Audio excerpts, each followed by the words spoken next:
Ladies and gentlemen, welcome to the 16th annual Alpenglow Winter Speaker Series. We're so delighted to be back at OVO. Thanks to all of you who are joining us in person. If you would please find your seats. And thanks to everybody who's joining us virtually via our live stream. Thank you so much for tuning in. Now, without further ado, it is my honor and pleasure to introduce the man that makes this all possible, a man who has been bringing passion to the outdoor sports industry for decades. Yours truly, Mr. Brendan Madigan.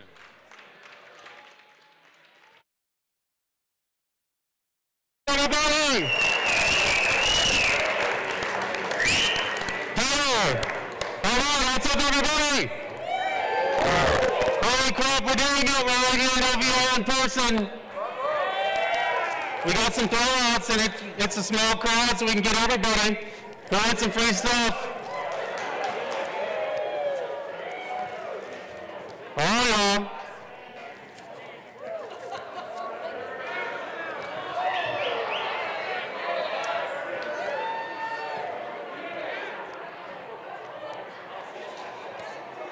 Back at the bar. Nice catch. All right. I'm going to say that's down left. There you go. Who wants a buff?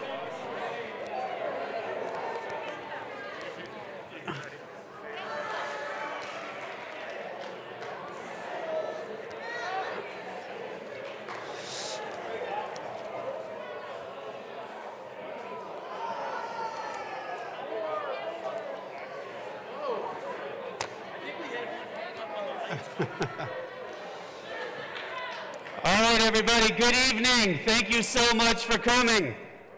I'd like to welcome all of you to the 16th annual Alpenglow Winter Speaker Series presented by Tahoe Mountain Realty.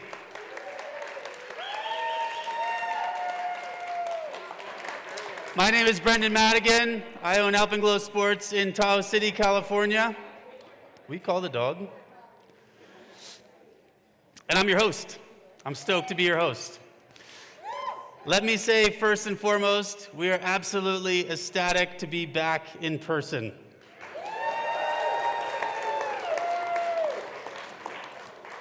Many of you guys might not realize this, but it's been 637 days since we did this last in February of 2020 at OVL. And it's been a long, trying, tough 21 months. But we're here now, and that's what matters. So normally at this point in the show, I ask everybody to reach over to their neighbor in a good communal way, whether a dirtbag, stinky climber, or skier, and give them a big hug. Tonight, we're just going to do a fist bump.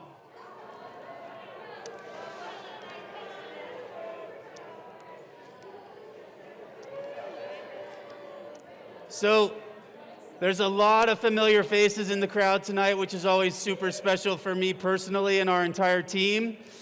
But for those of you who are new to the speaker series or might be tuning in virtually, the event has two goals, and you guys can probably recite them better than I can. One is to inspire and motivate every mountain athlete to chase their own dreams. And two is to raise awareness for and money for local nonprofits making a tangible difference right here in North Lake Tahoe and Truckee. Fun, right? With over 4,000 annual attendees, the speaker series in 16 years has become one of the premier forums for adventure storytelling in North America, which is crazy. We started in a bar with like 10 people coming to the shows. And these nights are so special because you can feel the energy in the room, right? Like everyone wants to gather again, safely, of course. But these are special nights where we can come and celebrate the shared passion of mountain sports. Each winter, we present 5 free shows with the biggest names in the outdoor and climbing and ski space. And we pair each athlete with a local nonprofit organization. And normally, we have a huge hubbub of giveaway prizes and gear over here, but We basically aren't doing that tonight, but we're still going to take all the money from the online giveaway, plus the bar proceeds, and we give those to the local nonprofit 100%. When we pair that with the dollars raised by our anonymous philanthropic group, the Donor Party, whose work is Quiet Karma, making a difference in the community, each of these shows raises over $70,000 for a chosen nonprofit.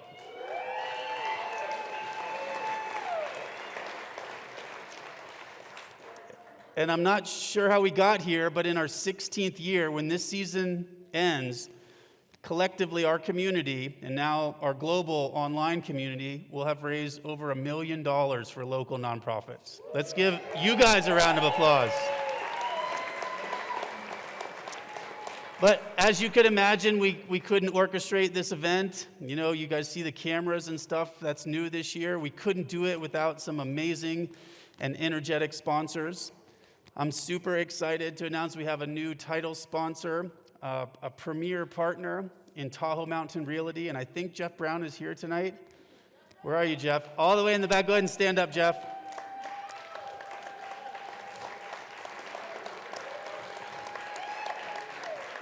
Jeff Brown is an amazing human. His wife, Laura, is more amazing.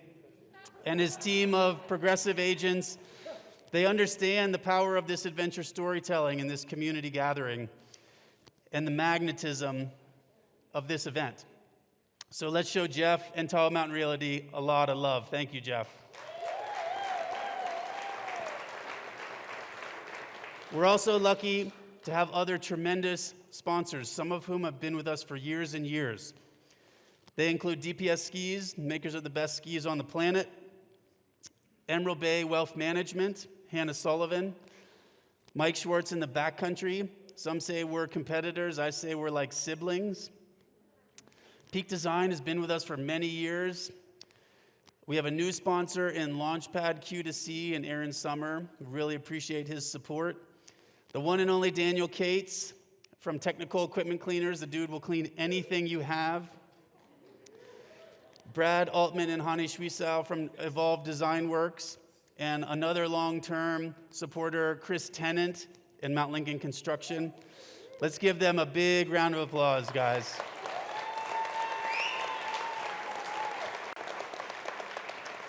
We also have some awesome media partners in the Tahoe Weekly and 101.5 KTKE radio. Hopefully you heard Dave's interview on the radio and read the great article that the paper wrote about us. And tonight and at every Winter Speaker Series show, your tasty adult beverages were donated by our friends at both Sierra Nevada and Joel Gott Winery. So let's give them a big round of applause.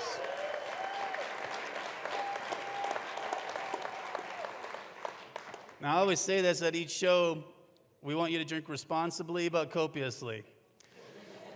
And if you're at home, you can fire that up too. And while we're not doing the traditional in-person giveaway tonight, for safety purposes, we do have over $7,500 worth of gear and fun stuff for you guys to win.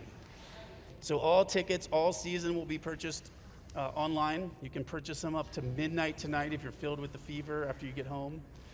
And, you know, the generosity is too long to list. There's too many companies, but I'd like to say thank you specifically to Tom Lane for giving us tons of Lakey poles and Kesley skis tonight. He reaches into his own pocket every season. Tom is awesome. And I can tell you that our grand prize is a pair of DPS skis of your choice, which is a $1,300 value, as well as a free guided touring day with the one and only Dave Nettle and Alpenglow Expeditions.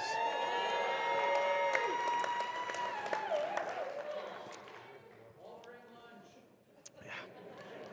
Whoever wins that is so stoked. But part of the speaker series is to educate the viewers of some amazing local nonprofits. So with that, I'd like to turn the screen over to the founder and executive director of Tahoe Institute for Natural Science, tonight's beneficiary, Will Richardson.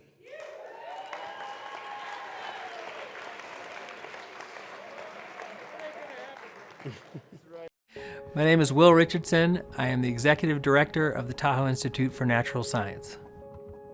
We're a member-supported nonprofit advancing the natural history, conservation, and ecosystem knowledge of the Tahoe region through science, education, and outreach.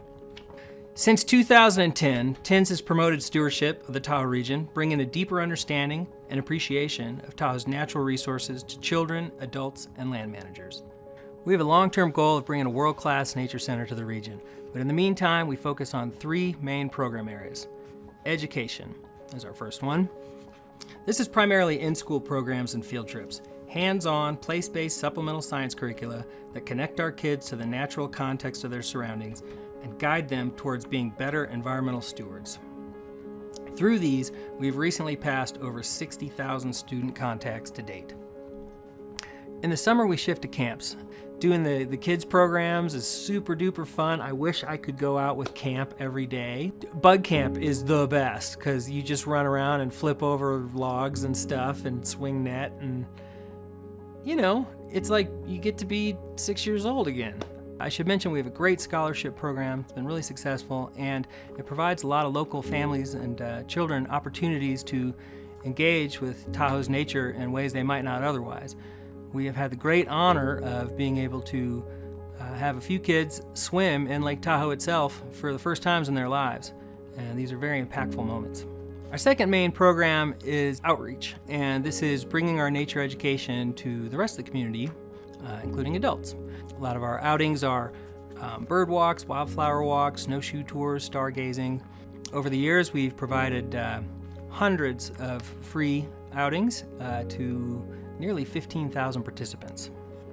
With COVID, the myriad health benefits of getting outside and connecting to nature have been more important than ever. So for 2022, we will be hosting a Tahoe Wildflower Big Year, trying to help and encourage folks to engage with the many plants that Tahoe has to offer.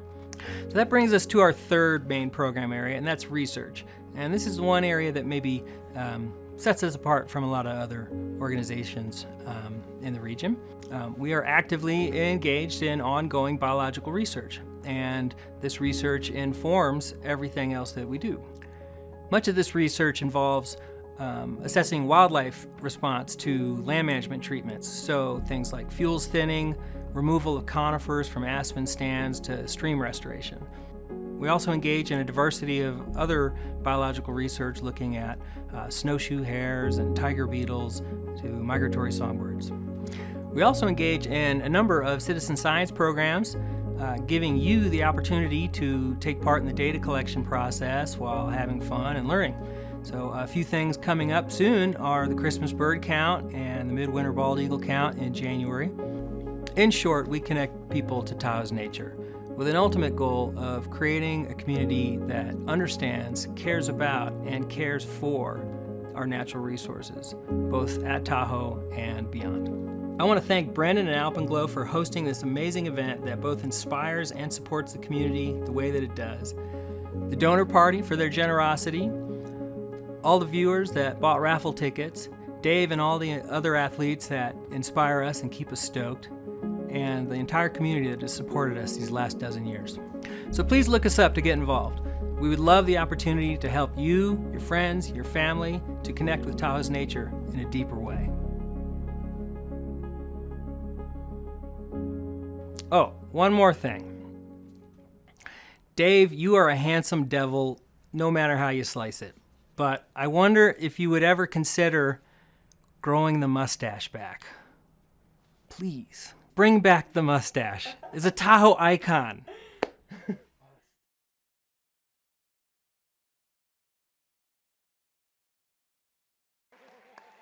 Now that's a surprise. Who edited that, Brandon? I think I see a t-shirt in Dave's future. Yes. So guys, Dave Nettle has been a mentor of mine at this point for over 20 years. When I was a transplant from the East Coast, I was lucky enough to go to a friend's dinner party where Dave was giving a slideshow, and I was hooked. I've told this story many times over because it was transformative in my life. He's also literally the inspiration behind these series because he's been giving shows like this for over 65 years. I think if my math is correct. But all jokes aside, selflessly, just to promote the Stoke. He would do it here. He would do it in front of your high school graduation. He's just the man when it comes to adventure storytelling.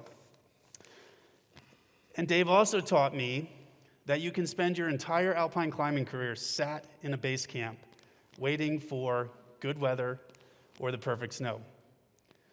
But as climbers and skiers, that's not what we do. Not at all. Sometimes you just have to trust your intuition and commit, place that cam, keep climbing, forget about it. And that, in a nutshell, drove our decision to bring this community back in a safe and protected in-person environment. We realize this isn't a perfect approach for everyone, but we hope everyone can see that this is a stepping stone for the future. It isn't the speaker series you're used to, or I'm used to, or Dave's used to, or that you might want. But the importance is it's a step forward, and we're gathering as a community. And it's a hell of a lot cooler than not doing anything in person. The speaker series is about being inspired and chasing your dreams, and we think that transcends the brutally divisive time. This group celebrates chasing dreams in the mountains, and that transcends everything. There have been a lot of losses during COVID. It's been tough, but we felt a moral obligation to provide our small version of a win here in this room, and in doing so, put some hope and some magic back in the world. Yeah. So here's to you guys. Yeah. Well said. Thank you for working with us for this small victory. We'll keep them going. And I'd like to introduce the one, the only, Dave Nettle. Oh, whoa!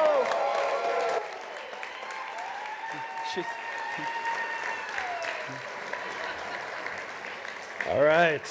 Do we have sound going on? That, Will, thank you. That's just what I needed to relax my nerves before a show. But the good news is that there will be maybe some shots that show the mustache for those of you that might not remember those moments. So tonight's presentation is titled Big Fun in Little Switzerland. And I couldn't resist kind of throwing in also, it really kind of ties in a lifetime love affair with the Great North and a little bit as to why I climb. But before that, and this actually, the thing about the mustache makes some sense. Little quick side story. I know very few people have ever seen me with my hair this short. And the reason is I was on a road trip, the hair was in my eyes, and I was just way too shaggy. And I'm like, I gotta get my hair cut. My advice, don't do road trip haircuts. So I stopped in at a barber shop, old school, in Tucson, Arizona. And I should have known that I should have turned around when the only sound I heard in there from all the chairs was, there's no clipping sound. But I sacked up and I sat down. The guy spun me away from the mirror and went to work. But that was only phase one. I got out of there stunned because I was feeling parts of my body I'd never felt before. But the hair was still in my eyes. He had artfully combed it back. So I had to go to another haircut place, and the guy's like, well, I can repair it, but it's even going to get shorter. So this is after 3 weeks. And I have to say that a lot of people, it's like, Dave, you're looking pretty clean cut. You've never looked like this before. And actually, I have. It took a little bit of digging, but I found a picture. It's the same bowl cut, that same intense look. 3rd grade, right there, Dave Nettle. All right, so we can get on with the show. Man, that is one bright light, but if it doesn't bother you, it won't bother me. So my love affair of the Great North began in the summer of '79. Kind of sounds like a song. And I had traveled to Talkeetna, Alaska with 3 good friends Dick Porter in the striped shirt on the left, Tom Manning with the big green pack, and Scott Ebke, the tall guy in the green shirt there. And Scott and I had just the year before hiked the Great Divide Trail through the Canadian Rockies. And we kind of had this sense that, man, anything we set out to do, we were going to accomplish it. So why not go to Alaska and climb Denali? And so with a very small amount of preparation, that was my first introduction rolling up to Alaska. Talkeetna at that time was dirt streets, just a couple of little buildings, really small out-of-the-way area. And that first feeling that I got on a bush plane flying in and seeing the peaks and going, oh my God, that's huge. And that was Mount Hunter. That's one of the little ones in the neighborhood there. But it was absolutely overwhelming and inspiring. You can see there, you know, the dress of the day. We got the wool knickers with the knicker socks, leather boots, and the backpacks. We were just figuring we were going to do what we'd always done, just put on a backpack and keep hiking until you finished what you set out to do. So it was, we might be a little bit underprepared, but we made up for it with stoke for sure. And it was in this great north that I really learned how overwhelming the scale of things were. I remember the skiing up in dragging sleds up the Pika Glacier, and it had been overcast, and we really didn't get that first big look at Denali. And then this cleared, and we were thinking, oh my God, it's huge. Well, this is just the tip of the West Buttress. Denali is miles beyond and a mile higher than that. It was overwhelming, the scale. And it was also where I really first encountered that feeling that the Great North can give you is getting smacked down hard. Up to that point in my life, seriously, just about everything I was like psyched to do. There's the mustache, by the way. And there might even be a little goatee going on there. But we had been driven back from the summit a couple of times by horrendous weather. And it got to the point where Dick Porter and Tom Manning said, we've had enough. And they actually turned around and skied back out, and it was just Scott and myself. A huge storm was forecast, and we should have probably bailed at that point. But we ended up with just one little break in the weather before this huge storm hit. And I learned one of the other great things about climbing the big mountains in the Great North is the friendships that just are sealed with these adventures. And to this day, Scott and I are best friends. We've shared many, many adventures. And for me, it sealed the deal. I was hooked on mountaineering and alpinism. I would have to say I probably got over the 80-centimeter wooden axe, but everything else was really clicking. So this recent trip to Alaska that I'm going to be talking about, every trip starts off with a little different twist to it, but this one started off with me officiating the wedding for Andrew and Lauren, and Andrew's, yep, right there. Newlyweds, stand up in the room, up, come on.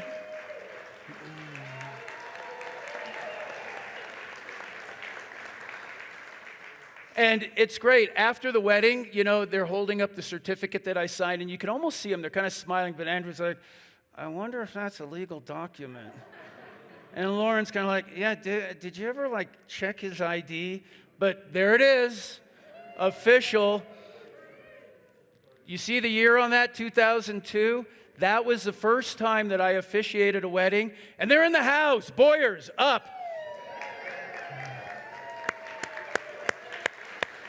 All right. There is some irony that I'm officiating weddings, by the way, but I get it. We're going to move on. So, meanwhile, before this trip kicked off, Andrew and Lauren had their honeymoon up in Alaska. Romantic time up there, pack rafting and having a good time. And I had originally planned to climb Rainier with my friend Rochelle, who's up front here. And it was when the heat kicked in. And it's like Rainier was dangerous, off limits. So we ended up doing a marathon smash grab trip to Ecuador in 5 days and climbed Cotopaxi. We were on the mountain on July 4th. And on July 8th, I was in Alaska meeting Andrew, and my head was still spinning. It was definitely a wild kickoff to an amazing trip. So this is a little high-tech image that I put together all by myself here, kind of showing, you can do this on computers, it's amazing.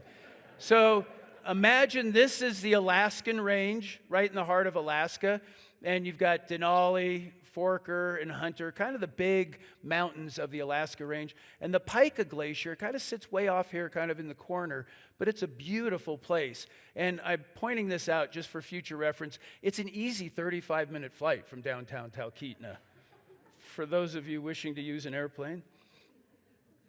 And one of the reasons that I had always wanted to go to this area, the Pika Glacier, that's also been called Little Switzerland, is because of the concentration of beautiful granite spires right in this one little area here.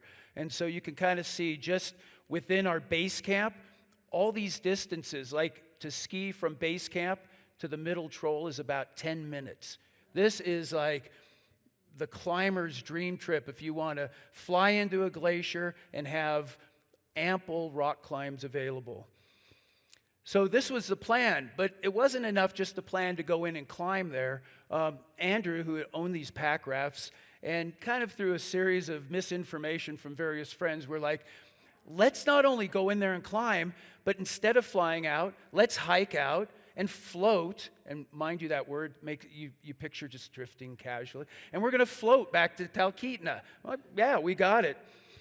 And so we showed up with all sorts of crap. We had alpine ski touring, we had mountaineering, glacier travel, rock climbing, and pack rafts with paddles. It was the most diverse amount of packing that I think I've ever done. So one of the first things you do when you're in Talkeetna is you want to stock up on your calories. And there's some menus there for everybody. The Seward's Folly burger, are you guys picking up on the amounts? That's one hamburger. We got 2 pounds of caribou. You know, you could probably whittle the 12 strips of bacon down to 6, to kind of do, to take a few of the calories off. And then wash it down with a light adult beverage, like perhaps an Ice Axe Ale, where they limit it to 2 before they don't call you a cab. They call you the 911 if you have more than that.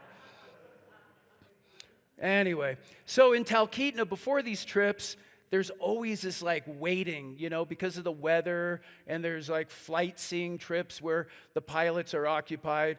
And a lot of climbers get so wound up with this wait because they feel like life is slipping away. We're going to miss our chance. And as you can see here, Andrew's got it dialed. We're not pacing around town too much. And sure enough, shortly after we arrived, the next day, towards the afternoon, we loaded up just a few of our most essential items. I think we weighed in at 400 pounds. It was awesome. It's like, well, at that point, we might as well throw in that little extra bit of this and that. But the real chore was actually getting it all to fit into the plane. And at Talkeetna Air Taxi, Paul Roderick has all sorts of huge planes that he uses for flight seeing, but he wanted to fly us in. I'd been flying with Paul for decades, awesome pilot, a great friend of alpinists in the Alaskan range for years. And he's like, no, I want to fly you guys in personally, and this is my favorite little plane. And it was jam-packed. But we managed to get everything in. This is a view from the back seat. Yeah, this is not a sightseeing trip for me. But Andrew got the front seat up there, and we had this phenomenal flight in. And in years past, when I would fly into the Alaska range, my eye was always like looking forward, like to the mountain that we were heading to. But because we had considered hiking and pack rafting out, I was paying a little bit more attention with my face smushed against the window of, I think I've got a pointer, there we go, this is just like one little section of the river that presumably we were going to float out. And I was kind of like thinking to myself, how are you going to know which channel? Do they all lead to the same place? I'm sure that's a detail. We'll work that out later. And you're going over miles and miles of this undulating green country, and it looks beautiful. It looks like the AstroTurf, like the Sound of Music, right? What you don't actually see is that all that green is about 12 feet high, right? It looks like it's a golf course, but Anyway, I was just kind of filing that information away.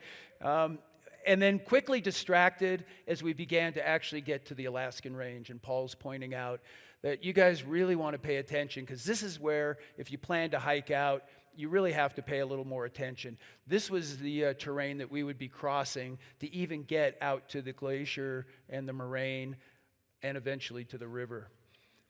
And he's like, hey, it's not too bad, but make sure you don't miss this pass. It looks like all the others, but take a very close mental note of that one. And I'm looking at like point release avalanche. And I'm like, oh yeah, we got this, you know. So, and we're flying past it. You're kind of like trying to look, and it's like, okay.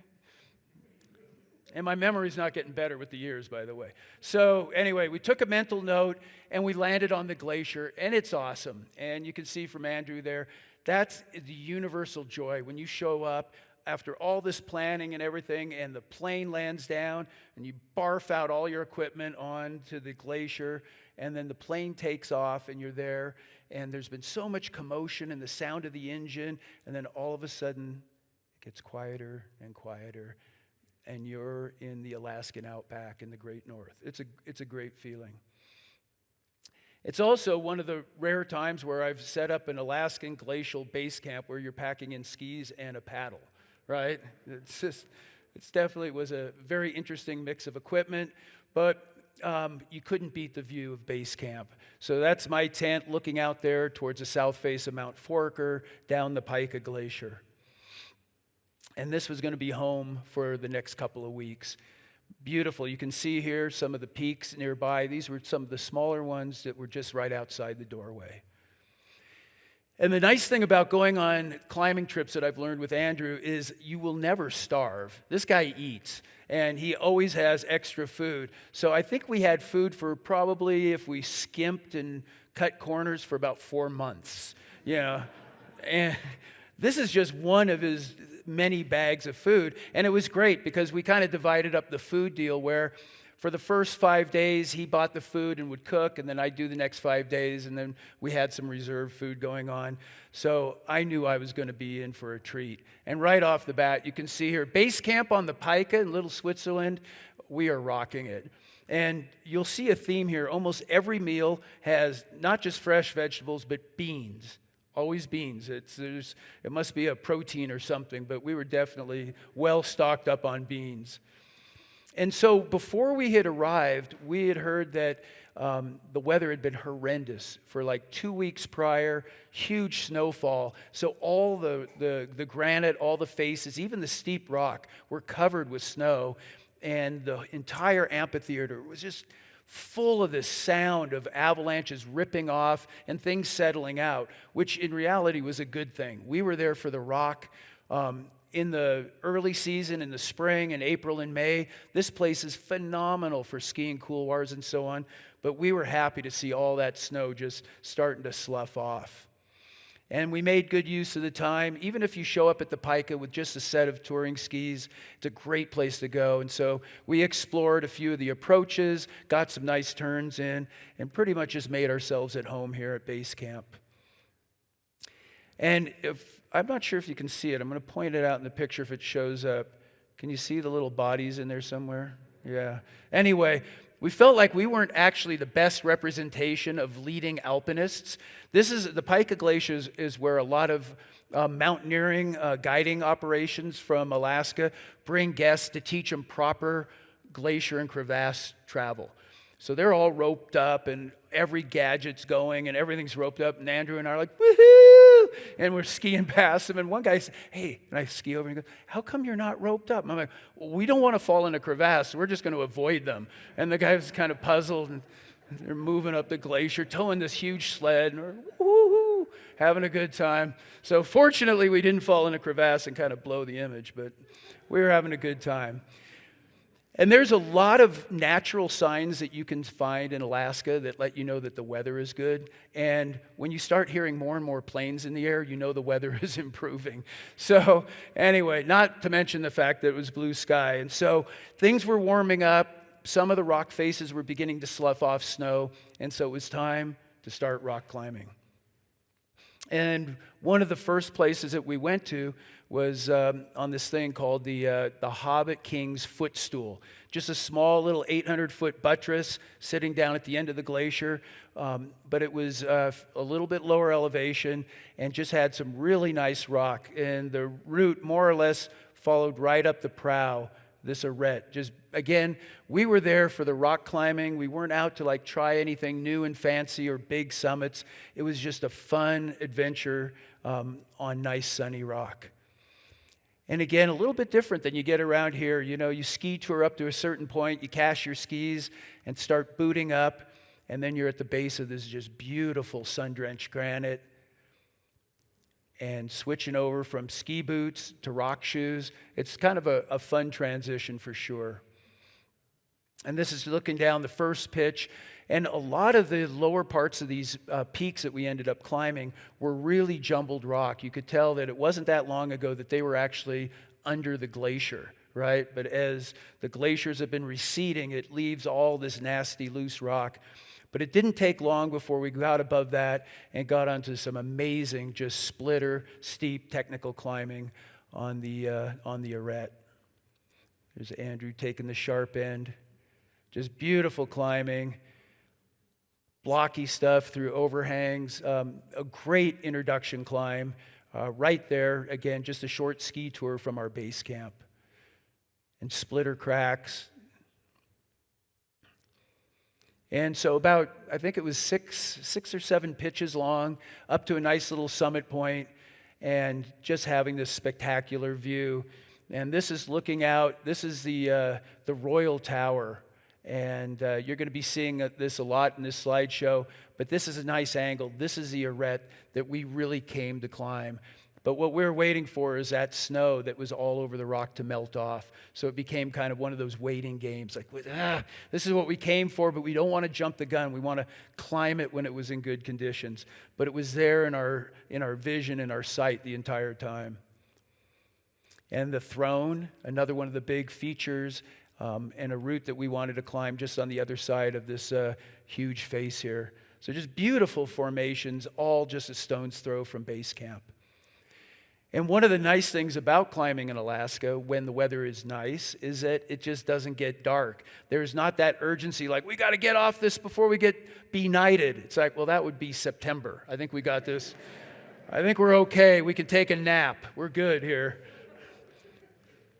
And then rappelling the route. A lot of the routes in this area, because this place has had a lot of visitation even since the early 70s, it's been very well traveled. And so a lot of the routes even have fairly established rappel anchors. And whether you're here locally or up in the high country, nothing feels better than pulling off those rock shoes. It's a great relief, slipping into a nice comfortable pair of stiff ski boots. So anyway, this is not a great life for your feet if you plan to be an alpinist, but it's pretty fun. And Andrew's great. He's a very skilled, experienced climber, but he's always like, so Dave, what would you do in a situation like this? You know, and I'm like, oh, he's asking me advice. So we're coming down this steep snow slope. The snow is kind of slippery, and he's probably expecting me to give advice like, well, get out your axe and prepare for a self-arrest or do this. I'm like, nah, do what I did. Just flop onto your butt and slide. And it's like, well, how do you stop? I'm like, don't worry, that'll sort itself out. You usually end up when gravity, you reach that point, the angle of repose. You come into a big pile. Just keep your crampons away from the vital parts. Anyway, that's a well-executed right cheek self-arrest. And then back to the skis, and then just wiggling down the glacier, and then a nice tour back to camp. Beautiful place to set up. And at this early point in the trip, we were the only group at the upper end of the glacier, so it was kind of nice having this place to ourselves. And then, of course, another great dinner from Andrew here. So after a couple of days of nice weather, it changed and it got nasty, and the weather rolled in, and it began to just rain hard. And normally, you'd be bummed about that. And as a matter of fact, all the poor groups that still had to get up and tow sleds around and learn how to love Alaska, they were hating it. But we were digging it. We're just like, we're going to sit here every minute that it is warm and rainy. That snow is melting off the climbs that we want to climb. And I have faith that after rain, there's going to be sunshine. As long as it stayed warm, we were happy. And so during this little stormy part, we just sat tight in base camp and made good use of our time. There's always all sorts of things you can do while you're hanging out on storm days. One of the more innovative things was, this is great, this box that you see here was actually one long rectangular box that held one of the pack rafts. So we cut it in half, kind of repurposed with a little bit of tape, and one half was going to be kind of our base camp, kind of like a trash bin, right? To hold trash to stay organized. And the other was like a real nice custom shitter that you could, instead of having to hold the bag up, you could just kind of like roll it over the top of this thing. It had a little lid. We had a little place that we dug out with a cubby hole for the toilet paper and the hand sanitizer. I mean, we got that. We had like a regular bathroom. It was awesome. And Andrew's an architectural engineer, so it wasn't enough to just like, let's dig a hole and throw our food in there so that the ravens don't get it. He, I think, basically designed a series of catacombs like in the Vatican. He was in there tunneling around for a long time. Every once in a while a head would pop out. All right, I'm in the chamber 12. This is where we're going to keep fresh vegetables. And then his head would go back in there and he'd dig in the other direction. And I was like, this is amusing. And of course, on storm days, you eat and more beans. I think he was trying to like create a personal challenge there with our diet, but every meal had this big old can of beans. And this was also, that first storm day kicked off what became kind of a daily routine where we had the annual Pika Glacier cribbage tournament. We would play one game of best out of 3 every day. And here he is, he's looking at that and he's like, Nettle, I think I'm going to get you with this hand. What are you looking at? And I'm like, I'm looking at a perfect pair here of aces. The cards you choose. It was hard to edit this to make this show family friendly. The deck actually isn't cut in half, just the picture. So anyway, yeah, climbers will do anything to stay amused. I'm not sure this is the best strategy. It kind of keeps you distracted. But anyway, I think I did win that hand. So the rain kept coming. The snow was melting off. This is the central, or what they call the middle troll. And one of the features that we were kind of like using as a litmus test for the snow was this crazy like diving board that stuck out on the summit. We knew that like if the snow melted on that, the route was probably good to go. And we just imagined walking out onto the edge of that gangplank. It was pretty cool. And again, that view, you can see, this is from the opposite angle before. This is what they call the gargoyle buttress on the Royal Tower. 12 pitches of just amazing steep technical climbing with some 510. And again, still more and more snow sloughing off of it. Not quite ready for comfortable climbing. But the rain stopped, the temperature stayed warm, and the skies cleared up, and you could see the clouds lifting. Amazing view down valley of the south face of Mount Forker. And I've got another little reference to this later in the show. But in 2005, a good friend, Aaron Zanto, and I did a very early ascent of this Talkeetna ridge. And this is just showing the lower half of the mountain. It keeps going. Beautiful to be in an area that's relatively chill, but surrounded by these huge peaks that have enamored me for decades. And it's a good thing when the chalk bag comes out in Alaska. The sun's out, it's time to get out there and play. So the first climb that we wanted to do after being on the Hobbit footstool was heading up to the Throne. Again, just a very short ski tour from camp. All sorts of cool formations you can climb. This one's called the Plunger, just a couple pitches to the top.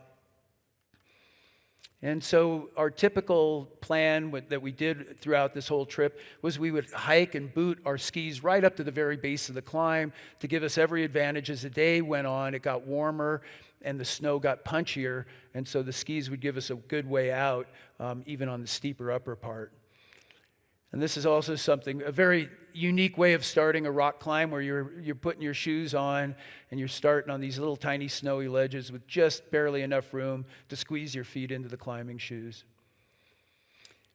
And so the route that we did was called the Lost Marsupial. Again, it's just a route that's been around for a lot of years. And it was kind of characterized not by being one continuous wall, but a lot of like little breaks, little short sections of steep, broken up by lower angle rock and snow.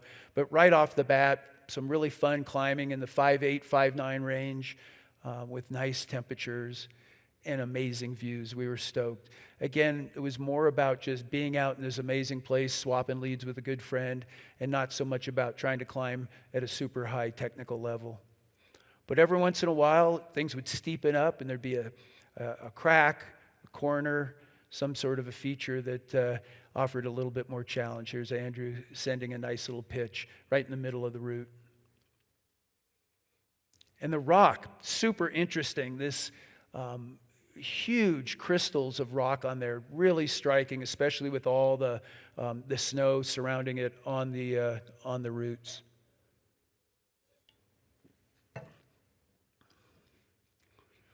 And finally, getting near the top, we knew that there was one more technical pitch. The lead fell to Andrew.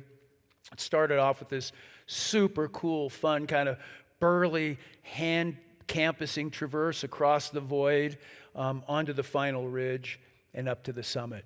Great, great adventure on the throne. And then again, the descent. And on the throne, there weren't a lot of anchors left behind to rappel off of it. And we kind of suspected that. So part of the gear that we took on this expedition was a lot of extra sling material to sling over blocks and so on, and to set up our own anchors. And this was not the most enjoyable part of rappelling off a mixed route, is ankle deep snow with your climbing shoes. Definitely very invigorating. Spectacular location. And at the very end, our skis were at the top of this very steep kind of apron of snow that had sloughed down.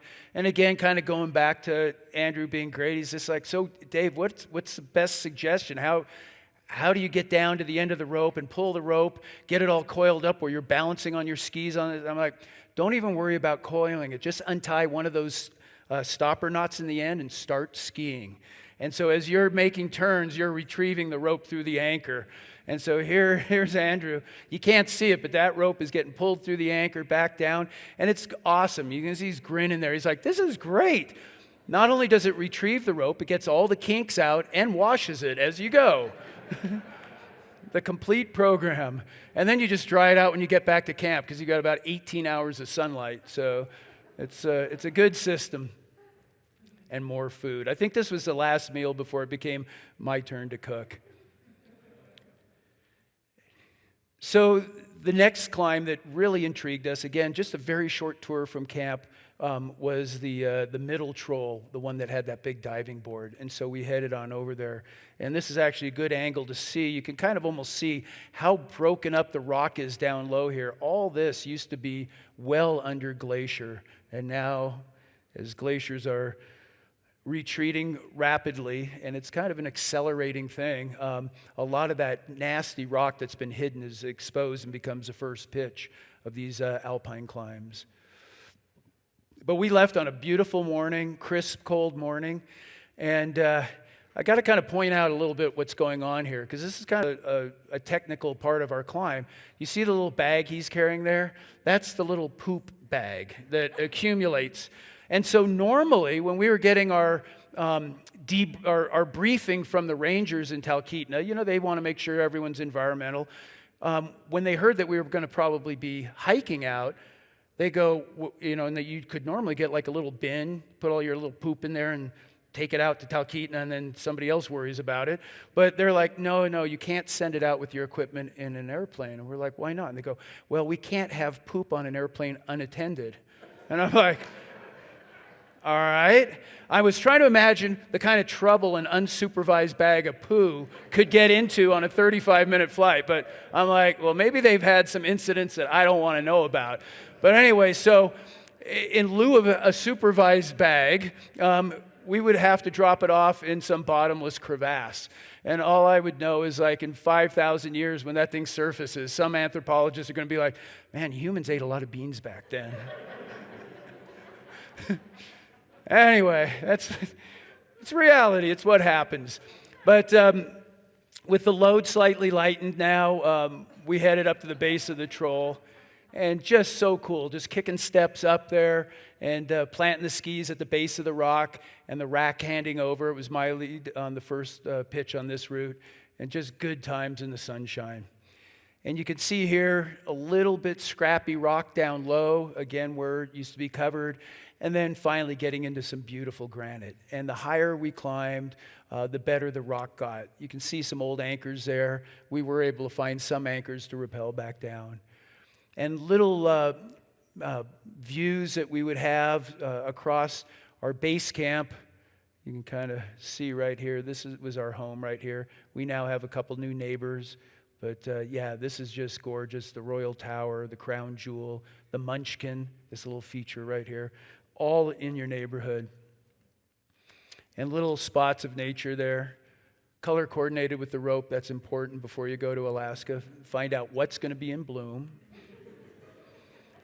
And knowing which cam to place. This is a yellow placement, or maybe off-white, but it was the only piece that matched that piece of foliage there. And like I said, as we got higher, the rock quality got better and better, and we realized why this was one of the classic climbs in the area. It's about, I think, 8 or 9 pitches, a little over 1,000-foot buttress, and this last little bit here started to steepen up. The cracks got cleaner. And the way that the pitches fell, Andrew got that stunning final pitch to the summit. The splitter hand crack, about 200 feet of just absolute perfect hand jams, about 5'7", 5'8", right up to the top. Fun climbing. And this was a little diving board that we had been dreaming about. We're like, oh yeah, we're going to be out on the end, doing that rad 1-foot stand, making, funny faces and stuff. Well, we got up there and it's not really flat. It's kind of this downward slope knife blade ridge. And so I'm taking the picture and he's like, hey, how's this look? Am I close enough? I'm like, can you move a little further forward? And he's like, no, not really.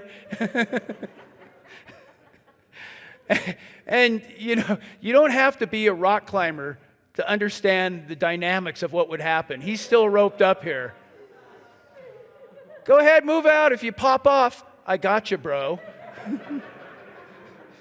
Anyway, that's about as glamorous as we got. And when it was my turn, I crushed it. I think I was right there. Yeah, anyway. You do almost anything for a picture. But another great summit, gorgeous day, and then long rappel down. And as I mentioned, a lot of the anchors we could kind of piece together from passages of other climbers, but a lot of times you'd be at the end of your rope and you hadn't seen anything, and what you're trying to do is get as much descent out of your rope as possible, but not overshoot a potentially good anchor. And so we were leaving slings. And so I think I even remember here, because I was fussing around for a while, Andrew going, hey, did the rope reach? And I'm like, yeah, you're good. Come on down. Yeah. This is not a technique you see in Freedom of the Hills mountaineering, where when you run out of rope, you begin linking things together. I think the next thing down here was like shoelaces and then my sun hoodie. We got this, man. Anyway, alpinism, it was awesome. And then the fun ski descent back to camp. So we were still gunning for that gargoyle route on the Royal Tower, but we wanted to give it as much time as possible for the snow to melt. But we also began to see our weather forecast that a storm was going to be moving in. And it was still out there like 3 or 4 days away, but it was definitely coming. It's like you're really balancing. You don't want to jump the gun and get on a technical route when it's still iced up and miserable. most of the time, but you also don't want to get shut down and get sent home without the prize. So we kind of took one more day and we climbed a fun little route on the Munchkin. Ended up being a very serious overhanging hand crack that looked like a low-angle slab from a distance, but that's a whole nother story. But this kind of just shows the creativity of where you can get yourself sorted out to put climbing shoes on right off the glacier. And so climbing the Munchkin, we had a great time. Again, just another day in the sun, swinging leads, beautiful views, and then a nice rappel back down and back to camp. So this was it. We knew that weather was coming in. We had a great forecast for at least another day. We're like, it's time for the Royal Tower. It's what we really came to do. And so, you've seen a couple pictures of it, but the route basically goes from this corner up here. And I want to point out right off the bat that on all of these climbs, we had made the prudent decision in advance, and then it was confirmed, not to finish up to the summits where it was the snow. Not because we didn't like the idea of topping out, and not because we didn't like the idea of ice climbing, but the temperatures were so warm, and you can maybe see here, if anyone's ever seen what a wet slide can do if it rolls over a human, everything was dumping this cement-like snow everywhere. And when we were even booting up to the base of the roots, we were breaking in up to our knees. We knew that this was not the time to be worrying about kicking steps up the final 500 feet to the top. We were there to climb and to enjoy. So this was what we were actually aiming for right there, this long, beautiful technical rock route. Well, the Bergschrund, the big gap between the glacier and the rock, had been getting progressively bigger, and it was really tricky. We spent a lot of time trying to figure out how we were going to get from one side to the other, and there was just this one little ice smear that was this little booger that was still clutching on the far side of the wall, and I was able to, Andrew lowered me down, and I swang across, got tools in, ice climbed about 50 feet of pretty steep water ice, and got up here. And then we cached the ski boots and the crampons, switched over to rock gear. And there's Andrew posting up for his move across. We didn't want to spend the time getting him over and ice climbing there. We only had the one tool with us on the climb here. And so he kind of just flopped down into the crevasse and then kind of did a series of climbing moves with some serious assist from above until he finally got to the point where we could start climbing. Anyway, alpinism is like that. You just try to sort things out the best you can to get started. And we timed it so that just as we were getting onto the rock to climb, the sun would just be hitting the rock because the whole route goes into the shade fairly early in the day. And it's miserable climbing up there in the shade. The temperatures just plunge. So this is early in the morning. Gorgeous rock climbing, steep, challenging, but everything there. The way that the leads happened, Andrew got the first really crux pitch of the route, this amazing 510 roof that you kind of had to work your way around and back, run out, super spicy, especially with cold fingertips, and he crushed it. It was great, and got us well established onto the route. And here we are now kind of at the base of the main buttress with about 10 more technical pitches above us. And it was pretty intimidating. We were climbing right next to these huge couloirs that, again, in the springtime, this place would be amazing for skiing, steep couloirs if you're into that sort of thing. But right now, it was just literally alive with ice and snow and rocks just tumbling down. And we were doing everything we could to just stay away from it. And even though we were in the sunshine, you'd have to stop and just re-warm your fingertips early in the morning to keep yourself warm. But eventually, with the sun up, things warm up quickly there. That's the nice thing about it. And so we started to warm up and move into the upper parts. I wish I had a soundtrack for this pitch. If anyone's climbed a full body eating squeeze chimney, you'll know what the sounds are. And Andrew's in there and he's like, oh man, I can't get any protection in here. And I'm like thinking to myself, well, thank God, because I'm not going that way, and I don't want to have to clean it. I'm going to swing around here to the side and do a little face climb with the top rope. So I just kind of sat there and watched this thing consume him for a few minutes. But, he rallied, got through. And really, for the most part, all the climbing on this route is just beautiful, elegant, exposed climbing with amazing views off there. This is looking across at the throne and at the trolls. And some steep corners. As we got up towards that high point, the climb kind of really reared up into some more steep technical climbing. Getting up near that summit snowfield too, a lot of running water from that warm temperature. It was like the sun was a blessing and a curse. It was warm enough to climb, but it was just like all the snow was just melting and water running down the face. But we were loving it. And then finally topping out on the top of the rock buttress. And as I mentioned, this is what we had come for, and this is what the summit for us. And that snow in the background was just like a big pile of like room temperature vanilla ice cream. Not that good. And then again, the rappels down. Getting back down near the glacier, these couloirs just running with ice and snow and water.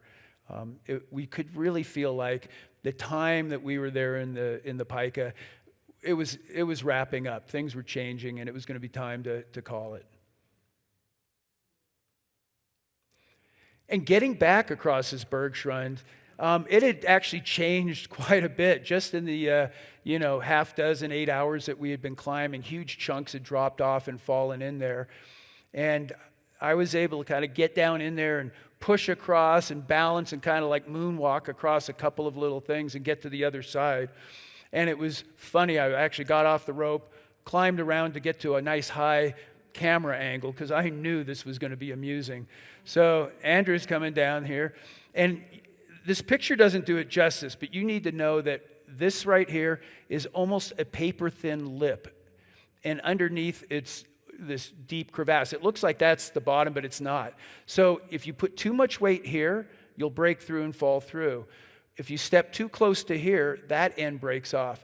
And Andrew's got this huge wingspan, and so I'm coaching him from up there, going, no, don't do this, and step further. And it was just amusing watching him trying to not put weight on any one place at the same time, keeping the rope tight enough that if it did collapse, it would catch him, but loose enough so that he could go across.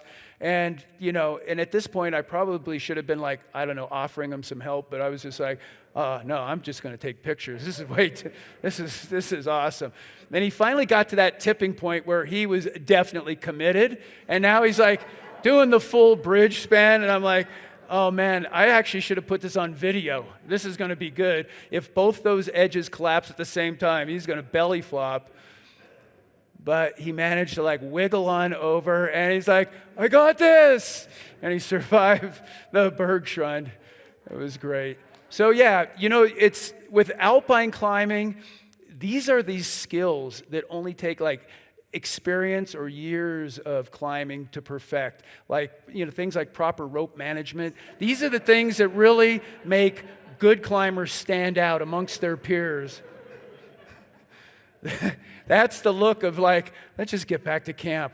We're done climbing. This thing, we'll coil this when it gets dark. Back to camp. So we returned to camp, and as I mentioned, things were changing. The temperatures were so hot that our cook tent collapsed. The tent pole, everything melted out. Our tents were on these islands. Everything had melted around, and we were like, I think we've done it. I think we came here. We climbed 5 major routes. We've had a blast. We've been lucky. The forecast says a huge storm's coming in 2 days. I think it's time to get out of here. And then, so the real question was, how are we getting out of here? I'm like, do we walk out as planned, or do we get on the airplane with our equipment and get back to Talkeetna in 35 minutes? And Andrew's like, no, we're going for it. Hike out and pack raft. And I'm like, all right. So a little bit of a background. There's going to be a slight pause in the show here because while I was in Ecuador with Rochelle climbing, Andrew had been doing some intel work in Talkeetna, and he debriefed, actually, that's not the way I should say it. He interviewed Chelsea, one of the rangers, there at the ranger station, and about what the hike out was going to be like, because she had actually done it. And so she gave some very good information. So I've created another visual chart here for everyone to see. All right, so we're going to kind of go through this. So here we are, right? Here we are on the Pika Glacier here. And so this is a series of information. Well, first you have to get to the exit pass. It's heavily crevassed, very dangerous. But once you get through that, then you hit the glacial moraine that goes for miles and miles of loose, ankle-breaking rock. This is like, Lord of the Rings, here. And if you make it through the moraine, then you get to the serious bushwhacking with steep slide alder, mud, and thorns. And then you get into the area that they've identified as the grizzly bear area, where they're active and aggressive. And I'm like, what? And Andrew's like, oh yeah, apparently 2 years ago was a great year for grizzly bears giving birth. And so this year there's a bunch of crazy 2-year-old adolescent grizzlies out there looking for territory. I'm like, that sounds great. And he's like, yeah, but the good news is these grizzlies around here rarely get to be more than 600 pounds. You go to the coastal grizzlies and they're 1,200 pounds. So I did a little research here, and this is a photograph of a close-up of what it would look like. The one on the left is 1,200 pounds, and the one in the lower right is 600. And this is about how close you have to get before your bear spray. It reads, allow it to get to within 30 feet, then squeeze steadily. I'm like, squeeze what? At that point, man. Anyway, but let's just assume we get past the grizzlies, then we get to where it's worse bushwhacking. Not serious, but worse than serious. And it's crucial to find the correct way to get down to the river valley. Then if you make it to the river, watch out for bears in the river. It's like, well, okay, you come around the corner, you're in this little pack raft, which is the size of a burrito, and there's a bear there. What are you going to do? Back paddle? No, you can't. Yeah, so anyway, we're watching for bears. But then we get through the bears on the river, possibly, and then there's Bunko Lake. Apparently, in 65 miles of pack rafting, it's our only source of fresh water. But there's no other information. Do we hike to Bunko Lake? Is there an outlet stream? How do we know we're at Bunko Lake? She didn't really say. Just, that's your only fresh water, so don't miss it. And then the rapids. So, yeah, there's rapids, but don't worry about the rapids too much. Just stay away from the big holes in the strainers. All right, so vague details. Then we finally make it to the Talkeetna River, and we're home free. Now there's just huge hydraulics with river strainers and all sorts of things. And then, 30 miles later, there's a dangerous eddy where the Susitna and the Talkeetna come together. Make sure you don't get in that eddy, and don't miss a takeout unless you've made reservations in Anchorage. So this was all a conversation Andrew and I are having. We actually didn't have this nice chart to refer to. And I'm like, given all of that and the fact that we might get stuck in a storm, there's only one reason you would even think of doing that. It's because of hell of an adventure. So the next morning we packed up to hike out. So common sense is not always a strong suit amongst alpinists, but a sense of adventure is. So we packed up, and there was some irony in the fact that we were leaving this cache for the ski plane to pick up. My dirty underwear were going to be in Talkeetna in 35 minutes, and I would meet up with them, hopefully if I lived, 3 days later. Does not make sense. So we started hiking out. There's Andrew with a well-supervised bag, waiting for a crevasse, because we couldn't send it out unattended on the airplane. It does look like trouble. So the first part actually went really well, just kind of working our way along the glacier. Got through the heavily crevassed glacier area and found the exit pass. Beautiful view back down, our last little glance at the Pika Glacier, and then hoping that this was actually the exit pass. And sure enough, there it was, looking way different than when we had seen it just 10 days earlier.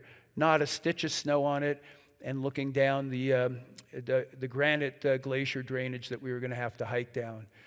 So scrambling down off of the exit pass a little bit, and then one long rappel getting us down onto, that pass that you saw when we flew in. You probably could have skied down into this, and now it's completely melted off just in that short time, and had to rappel in. And reaching the glacier here, looking back at the pass, really death-defying loose talus and scree. And one of the things that we saw immediately when we reached this glacier here were dozens of huge grizzly bear tracks. And you're looking at that terrain, and there's only two reasons a grizzly would go to the effort to wander this far around in their terrain. Either it's really into just checking out some new terrain and scenery, or this thing is really hungry and it's determined to find something to eat somewhere. So it was not overly encouraging to see those footprints. So from this point forward, I'm not going to say it every time, continuously for the next 2 days, "Hey, bear!" Andrew yelling, "Hey, bear!" So, you want to be heard before you're seen, before you're eaten. It goes in that order. They hear you, they see you, then they eat you. But you want to make sure that they hear you. So we are yelling on the entire hike out, and it's ridiculous. And some of the huge river drainages in these glaciers and trying to find ways to cross them, definitely very challenging, and it just seemed to go on forever. Exit pass is miles beyond up here. There is thousands of opportunities to twist an ankle here. But we finally got down to a point in the granite drainage where we suspected that we needed to cut off and hike over into the next drainage. This was where the serious bushwhacking started. Not the worst, but the serious. And there were miles and miles of this slide alder. And so this is actually a really nice shot of Andrew. This is kind of like the Where's Waldo shot. So I'm standing up on this talus, and I'm like, all right, I can't see him, but I can hear him. "Hey, bear!" And then you just hear a few curse words. "Hey, bear!" And then all of a sudden it's like, oh, I think I see him. Do you guys see him? It's kind of like Jaws. Boom, boom, boom, boom, boom, boom, boom. This paddle is getting closer and closer. And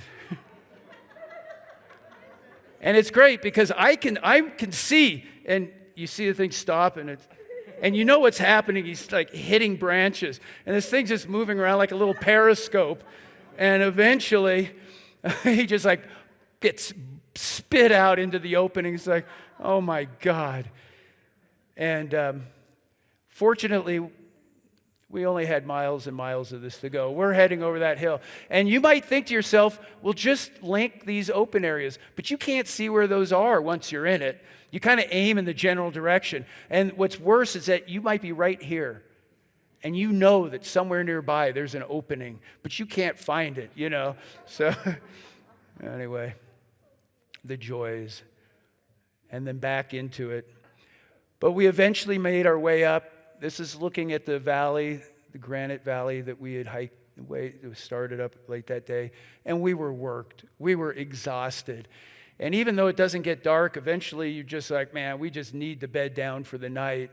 And so we found the flattest area around. Note the lumps. Yeah, you got to position your body in between these lumps. This was the flattest area. And I wish I had gotten a photo of it, but I was definitely occupied. We were here, and just when we started to settle in and relax, literally right on this ridge, huge grizzly pops up. And I'm not sure which would have been worse. We started making all sorts of noise, and I expected it to like look up and like move off. That thing never even looked up. We were yelling at it. It's just like pawing. It's like, yeah, Just kind of, I'm going to ignore you. I know you're there. I can hear you. I can see you. I just got to eat you. Completely ignored us. It just blew us off. And we're like, oh, that's creepy, man. This guy's vibing us. It's definitely a teenager, man. This guy's giving us the stink eye there.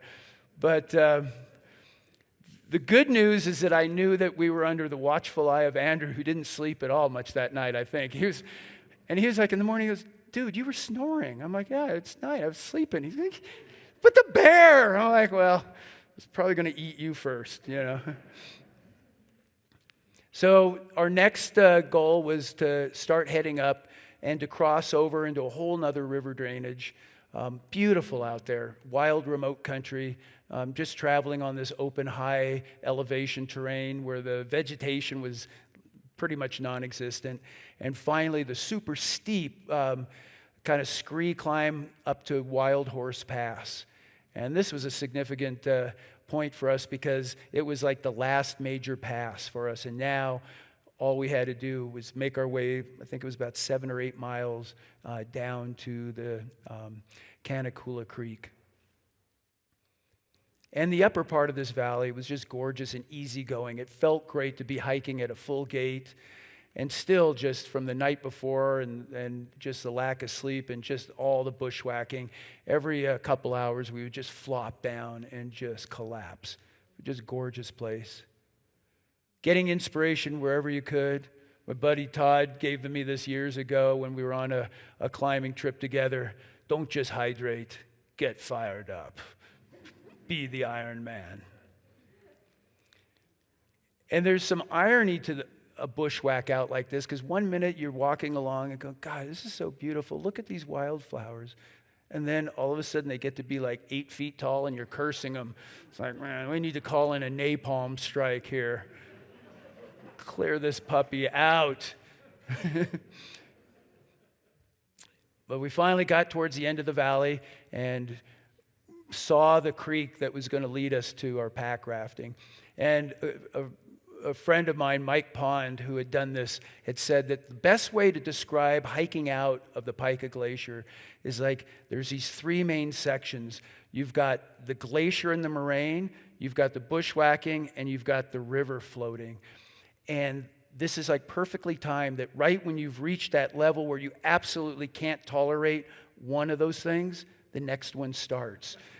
And then right when that becomes absolutely intolerable, it ends and the next one starts. So it kind of like just gets you to this point where you're actually looking forward to like getting on a whitewater river with tiny boats and no life jackets. And the worst bushwhacking was accurate.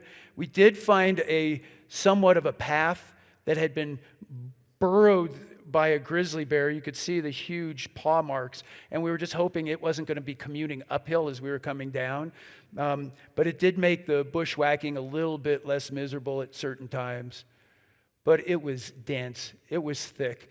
And when we finally got down to where we knew we were in the river valley bottom, but every time we would pop out near the river, there was no place to like set up the rafts. It was just thick bushes and then whitewater.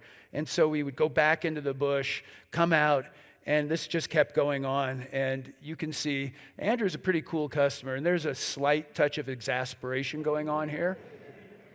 He's like, I don't think it'll go. I'm like, no, it'll go. It's been going. We just have to like dive into it.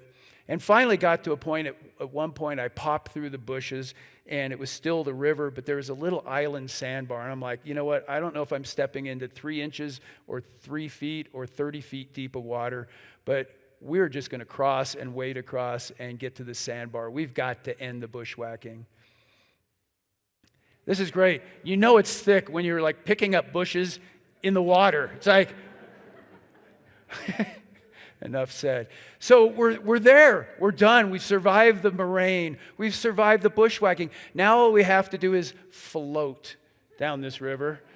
And so we're laying everything out. And you can even see the look on Andrew's face. He's kind of like, hey, Dave. I'm like, yo. He goes, have you seen the tent? I'm like, yeah, it was on your pack. He's like, yeah, but I'm looking around. I don't see it. The tent's gone. Now, a lot of words were exchanged. A lot of thoughts were proposed, the one thing neither one of us ever said was, let's go back and look for it.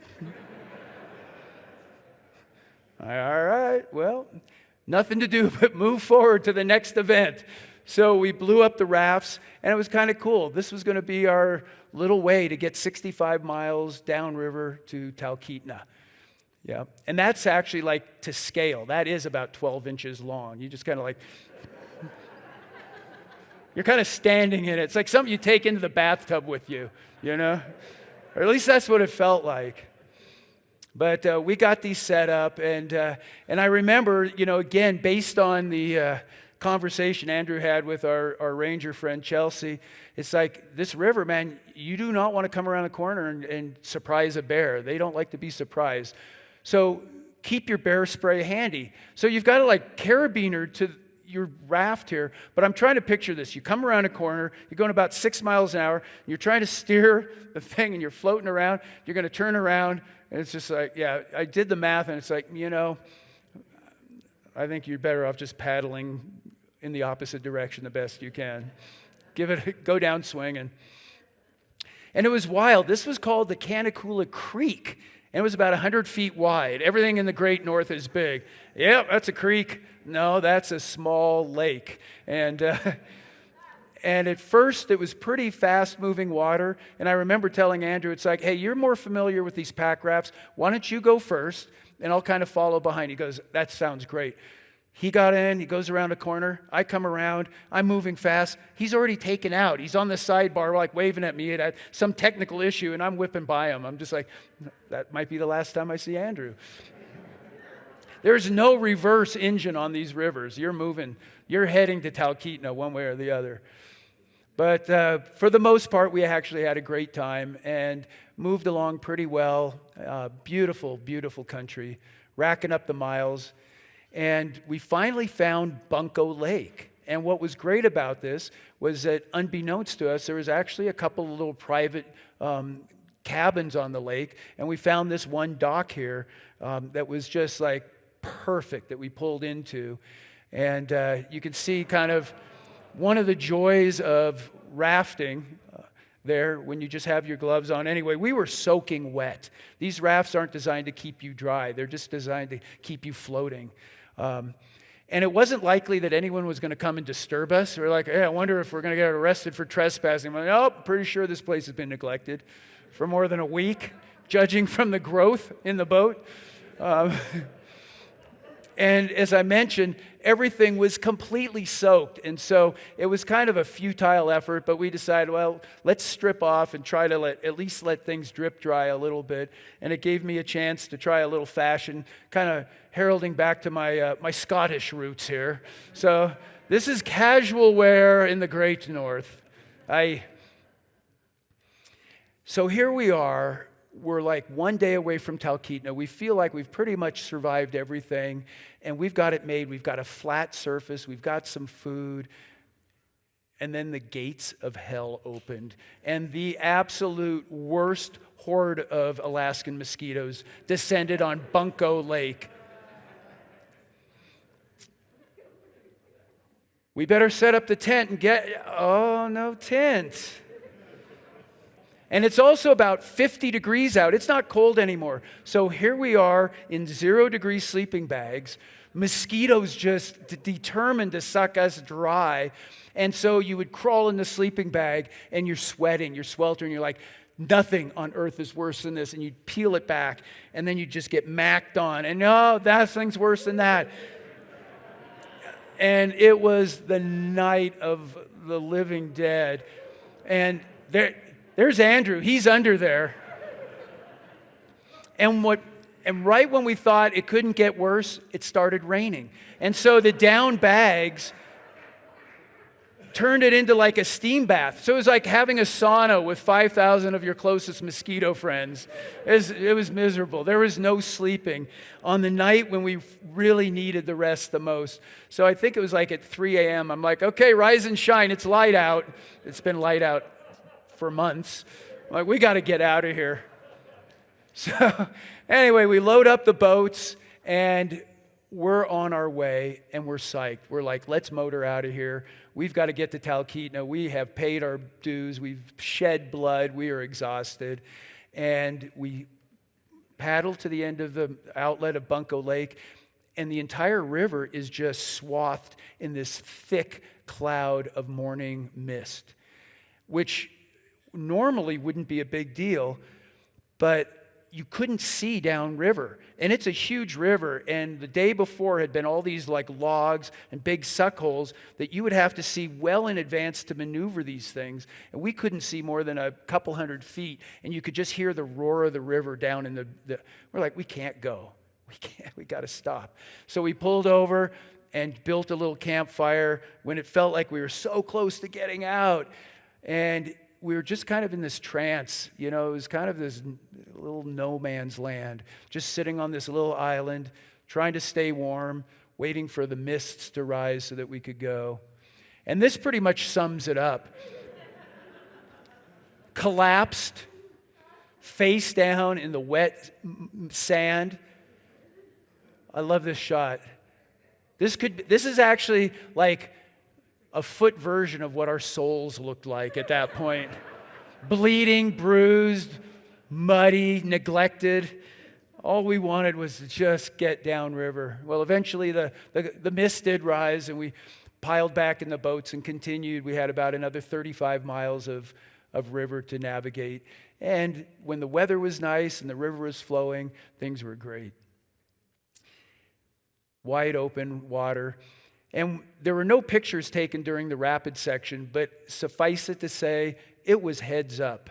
It wasn't white water that you would expect to see here where it's big drops. It was just this big, roiling hydraulics, and you could just hear the sucking holes, and a log would be sticking out in the middle, and there was several miles where it was actually quite desperate. And as I pointed out, in order to conserve weight, we didn't have life jackets. I mean, that was, I'm not sure if that was an oversight or not. Was that an oversight, or you just blew them off? Anyway, basically the raft was a life jacket. It's actually not that much bigger than a life jacket. So I kind of felt like, yeah, I get the logic. Just hang on to it. If you flip upside down, you do not want to be upside down in this water. That glacial till water is just cold and nasty, and everything under the surface is hidden. Well, we finally got to where we got to cell reception. We're only about 5 miles away from Talkeetna, and this was a great scene. Andrew was just like on the phone. Can we make a reservation for a hotel in Talkeetna tonight? We're not even back into town, and we were booking lodging. We're like, and do you guys have screens on your windows, please? And the last little bit, near where the Chulitna joins up with the Susitna, we didn't get into the nasty eddy, we didn't miss our takeout, and we got to Talkeetna. And right as that big storm that they predicted, literally as we were pulling into Talkeetna, it started raining. The timing was absolutely spot on. And so we hiked across into town. They picked us up, took us back to the little airstrip, and everything was soaking wet. We basically just threw everything up to try to drip dry. A few pieces of equipment were not going to be coming home with us. That's a toxic waste dumpster that he's putting those into. He's like, no, those cannot come back to Tahoe without a hazardous waste permit. So we cleaned up nicely. No more mustache. That thing's gone for now. But back into the comforts of Talkeetna, and just wrapping up an amazing adventure there in Alaska. And so a little bit more here, I couldn't resist throwing in just kind of a fun wrap up here, is that in the 40 years since I first arrived in Talkeetna with the dirt streets, I've been drawn back to the great north. Like I said, it's been like this love affair. I don't go back every year. I'm not known as like that guy who knows Alaska by heart, but for the last 4 decades, I've always found my way back. In 1981, 2 years after the West Buttress, I returned to Denali with my Canadian friend Jeff Creighton, and we climbed the Cassine Ridge. And it was on that trip, very early in my alpine climbing, that I really learned about climbing hard, technical, exposed climbing at high elevations. And then in 1989, returned to Alaska to climb Moose's Tooth with my good friend Jim Quirk. And it was on Moose's Tooth really where my eyes really opened to the potential of climbing in Alaska, that it didn't have to be the highest mountain to be the most technically demanding. The wild mile-long summit ridge to the true summit of Moose's Tooth, or the west face, we completed a new route on the west face of Mount Huntington. And this was also where I began to realize that in Alaska, when it's light, 24 hours a day, don't sleep, man. We had actually carried 3 days worth of food and bivy gear and a stove, yet we did the new route up the west face in 1 day in a continuous push. And so it really kind of opened my eyes of going light and fast. In 1990, returned to the Great North, but into Canada, into the Yukon. I had always kind of been drawn to Mount Logan and the Hummingbird Ridge. And my buddy Jeff and I did a direct variation start to the Hummingbird Ridge. And this was 14,000 vertical feet of climbing. And it's a whole long story, but we ended up traversing the mountain 2 days after all our food and fuel had run out. We ran into this food cache that had been left on a pass in 1953 and found just enough fuel and food in it to boost our morale enough to get us back to base camp. A wild adventure in the Great North. In 1993, I somehow lured my girlfriend, Holly Sampson, into joining me on a Great North adventure, and we climbed the beautiful, elegant West Ridge on Mount Hunter. And this was her first mountaineering experience ever. And it would have been enough to just head back to Talkeetna after this climb and call it good, but we had one more week before our flight, and the weather forecast was perfect. And so we flew into the Hayes Range on a one-way flight and climbed the direct west face of Mount Deborah. It's an amazing 3,000-foot ice wall with a very amazing technical ascent and an epic descent, another long story. But the real clincher with this show tonight is that we also hiked out, and that was a brutal hike out, bushwhacking out to the Denali Highway, 25 miles of bushwhacking. And guarantee you, sitting there, I'm saying I will never hike out of the Alaskan outback again. And we know how that went. In 1995, kind of mixed things up and went into the Talkeetna spires with my buddy Jeff Creighton. And this was when I was really beginning to kind of see the potential of the Great North as more than just big ice and snow climbs, but a lot of the big rock routes that were out there, all throughout the area above and around the Arctic Circle. And we did some big wall climbing there. In 2000, I was drawn back to kind of the big mountaineering with my friend Bean Bowers. And I'm pointing this out because a lot of people ask me, like, is it better to be good or lucky on these big alpine climbs?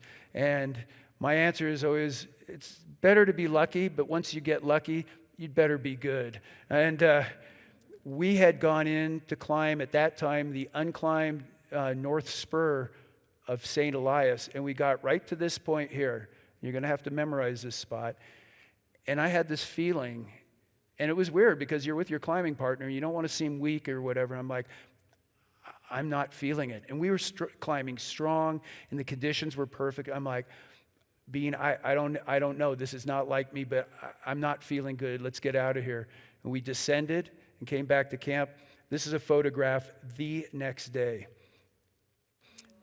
That's where we were right there. The entire face ripped, and we later heard that there was an earthquake in the Anchorage area, and huge avalanches were triggered all throughout the region, and that entire face was gone. It was just one of those kind of give you the tingle sort of experiences.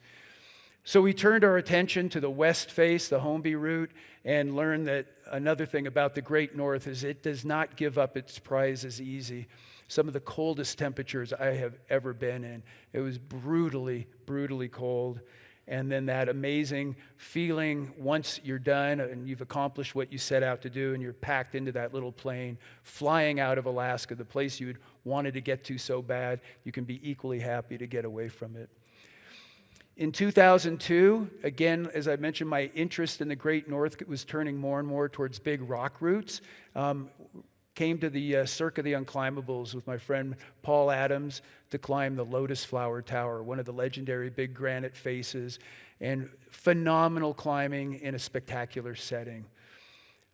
And it was also, even though he and I did hike out some pretty brutal loads for a ways, we realized there are other ways of getting out of these mountain ranges with a really awesome helicopter ride out at the end. In 2005, drawn back again to the big mountain feel, Mount Forker. For me, it was kind of the last big mountain in the range that really interested me, that I wanted to climb. Went in there with Aaron Zanto to climb the Infinite Spur. You can see the name of our team, Infinite Fun. I thought that was very appropriate. And it turned out when we got to the base of the Infinite Spur, it was completely out of condition. The ice had melted out of some of the key areas. There was rockfall. And with a lot of climbers, at that point, you might have said, well, let's turn around and go back to base camp and sort things out. With Zanto, he and I just on the spot said, you know what? Let's just keep going around that mountain. I think there's another ridge back there called the Talkeetna Spur. We knew nothing about it, and we did a very early repeat of this route, topping out on the summit together. This is a great tip, and another reason to have a mustache. There's about 1 liter of water there that you can tap into when you need to hydrate. I might have to take Will up on the mustache challenge. And my love affair with the Great North wasn't just confined to kind of the northwest part of North America. In 2010, traveled to Greenland with Sarah Garlick, Jim Surratt, and Danica Gilbert. And it was just this remarkable fairyland of huge granite spires that can be amazingly beautiful and fun climbing, and at the same time, in a flip of the weather, some of the harshest weather on Earth with the rain and the wind. But amazing potential for you alpinists out there that are looking to go just that one layer beyond. There is so much climbing potential in Greenland. And Danica and I ended up establishing several new routes in the area, and eventually climbed some fun climbs in the Tazermute area with Jim and Sarah as well. Just a great place to go. And again, this is actually not fair because I'm mostly showing pictures of sunshine. It wasn't like that all the time. And kind of lastly, one of the places in the Great North that had always been magical and mystical to me was Baffin Island. From the very earliest days of my climbing, reading stories about Charlie Porter going in and soloing these huge routes. And so in 2013, Reuben Shelton and I got dropped off by a fishing boat and backpacked 3 days up the Weasel Valley, right along the Arctic Circle, and climbed one of the most spectacular granite spires that I've ever seen, Mount Asgard. Gorgeous, gorgeous climbing. Over 20 pitches of technical steep climbing. That's the summit spire off in the distance there. And Reuben and I had kind of honed our experience over the years doing a lot of long rock climbs together, and this really put it to the test. And after Asgard, he and I established a beautiful route on Mount Loki, and this is the type of day that will definitely keep a love affair with the Great North going. Absolutely sunny, windless day on the top of Mount Loki, surrounded by all the peaks on Baffin Island. So there's no doubt I love to climb because of the technical challenge and the motion and all the things that are wrapped around the actual climbing. But over the years, really the things that have become more important are all these amazing places that my passion for climbing and being in the outdoors has led me to the magic mountains of Nepal, like the Blam here, to the summits, to remote places in Pakistan on Nameless Tower, to some of the more challenging climbs I've ever done on many return trips to Patagonia. And it's even more important are these travels and the passion for seeing the different parts of the world has brought me to all these different people and cultures throughout the world, and seeing how happy and how much we have in common with everyone around the world. and that they're psyched when you show up, wherever it is, whether you're in Asia or Africa, South America. There's such a common bond with the passion of accomplishment and happiness and just being stoked to be out there. And if you can get beyond the doomsday news and overdoses of social media, you're out there and you realize, man, kids everywhere are the same. They're laughing, they're curious. It's a real big part of why I climb. But one of the most important things that I've gotten out of a life as a climber and being in the outdoors is the friendships.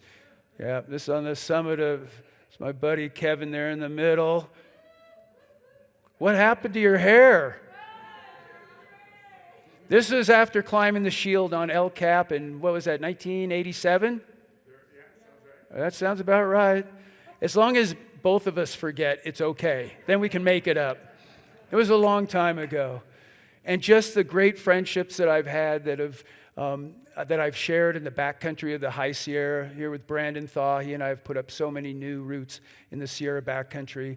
And friendships and partnerships that, to be honest, have really pushed and challenged me, that have made me rally up, see things different, believe that I could do very difficult routes, partnering up with good friends.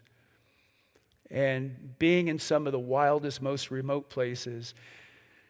And more than just sharing the friendship on the climbs, to me it's about just being out there, whatever you're doing, whether you're climbing, you're skiing, being with people that you're psyched to be with. This is my friend Rochelle right there, falling in love with backcountry skiing in Tahoe, and she is loving it. And just being out with great friends here locally, or traveling around the world, exploring new areas, skiing hut to hut, staying psyched. To me, the friendships that you get by following the passions that we do are really kind of the key thing. And it was my kind of like my love of climbing and outdoors that brought me to Tahoe in the first place, and has connected me with everyone here in the room and with friends that are now all around the world, sharing this common bond. And it's like, as I mentioned, I love to climb, but more importantly, it's the adventures and the good friends that I share them with. And there's kind of this little bit of a quote that really resonates with me and is always very appropriate when I put slideshows together. And it goes, your friends don't just know the stories of your life and your adventures, they help create them. And it's so true. So anyway, thanks so much for showing up here tonight. Awesome. Woo!